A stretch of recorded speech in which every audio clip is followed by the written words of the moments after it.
Tangan saya menutup kedua telinga saya memastikan tidak ada suara yang masuk dan terdengar ke gendang telinga saya. Duduk dalam sebuah ruangan dengan pebisnis merangkap akademisi, saya nggak mau dengar omongannya karena tertuju kepada saya. Susah memang hidup seperti saya yang geblek ilmu ekonomi makro. Susah memang hidup seperti saya yang nggak ngerti tata kelola negara. Sehingga semua orang sepertinya mau ngajari saya, ngajari orang geblek seperti saya ini. Karena itu saya menutup kedua telinga saya mendengar ucapan mitra saya yang hendak menginformasikan sesuatu tentang ekonomi yang lamat-lamat kedengaran juga kalimat apa yang dia maksudkan. Coba mas, sampean lihat postur APBN Nasional Indonesia saat ini. Coba bisa terangkan ke saya mana uang yang dianggarkan untuk pembiayaan konsumtif dan mana untuk pembiayaan produktif. Berapa besar yang untuk produktifnya? Lihat katanya sambil menunjukkan data di koran yang saya berusaha tidak mendengar, namun mata saya melihat angka untuk bayar hutang negara, biaya tetap, biaya rutin dan lain sebagainya di APBN. Ini bukan rahasia datanya, memang dibuka untuk publik. Dia terus saja merangsek walau dia tahu saya nggak minat karena mengatakan sudahlah pak, nggak guna ngomong sama saya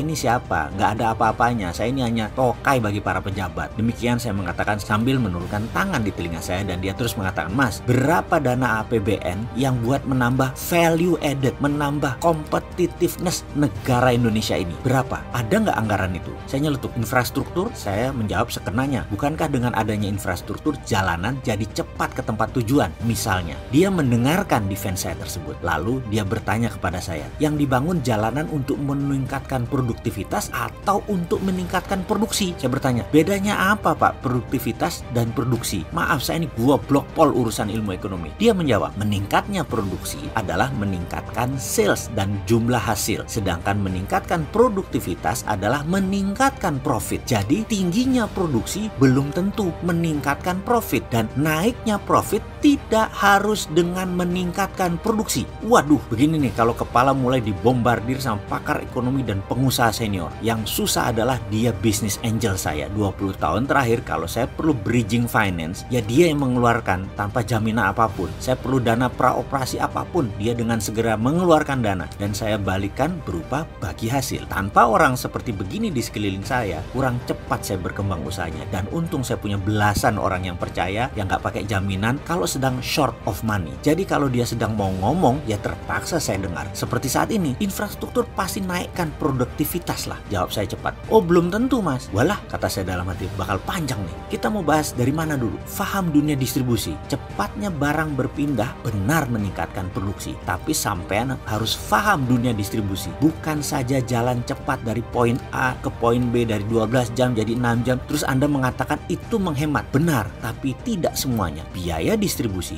biaya logistik, mata rantainya panjang. Ada biaya gudang, mob demo, biaya pelabuhan, biaya packing, biaya ground handling, biaya transportasi darat, transportasi laut, dan lain sebagainya. Kalau biaya distribusi dan logistik di Indonesia itu 20%-an rata-rata. Dengan jalan infrastruktur darat mungkin turun 2% alias jadi 18%-an. Sudah hebat? Belum lah. Filipina biaya distribusi logistiknya hanya 11%. Singapura 4%. Malaysia 13%. Indonesia di atas 20%. Ingat, infrastruktur hanya salah satu di antara 8 faktor distribusi. Ya, sudah mulai dibangun, tapi begitu dibangun pakai hutang, ini memberatkan karena berapa biaya tol fee-nya. Ternyata memberatkan biaya angkutan karena jalanan yang dibangun banyak untuk kebutuhan transportasi non-produksi saat ini. Membangun bukan asal membangun. Sudah benar niatnya, namun tidak holistik. Dan ini yang mau saya betulkan di kepalamu. Demikian dia berkata keras. Begini katanya lagi, sampean coba jawab mas, infrastruktur ini akankah meningkatkan sales? Infrastruktur jalanan tadi akankah meningkatkan profit perusahaanmu? Bisa jawab nggak kowe? Kemudian dia mulai celoteh panjang bagaimana seharusnya dan bagaimana sebenarnya dalam membangun dan kelola infrastruktur itu. Paparan singkat yang membuat saya berkomentar bahwa kok begini sih strategi nasional dalam membangun distribusi dan logistik. Dia mengangkat kedua pundaknya. Ya saya nggak tahu, yang punya strategi dan yang membuat juga bukan saya. Tapi yang tadi Bapak jelaskan masalah nasional dan tidak perlu pakai hutang bangun infrastruktur itu dahsyat kata saya. Kembali dia menaikkan kedua pundaknya. Dalam hati saya berkata, kok beda ya cara berpikir dan solusinya dalam masalah distribusi barang produksi yang meningkatkan produktivitas. Jadi ternyata dari paparan tadi tak harus pakai begini banyak infrastruktur yang dibangun untuk menaikkan produktivitas. Malah value added-nya baru saya tahu bahwa tidak melulu memerlukan infrastruktur untuk menaikkan value added. Kok jadi kayak salah bangunan nih infrastruktur yang dibangun BUMN ini ya? Ya wis lah, toh pejabat tidak mau mendengar pendapat kita. Ya udah, kita nonton video ini untuk konsumsi pribadi aja deh.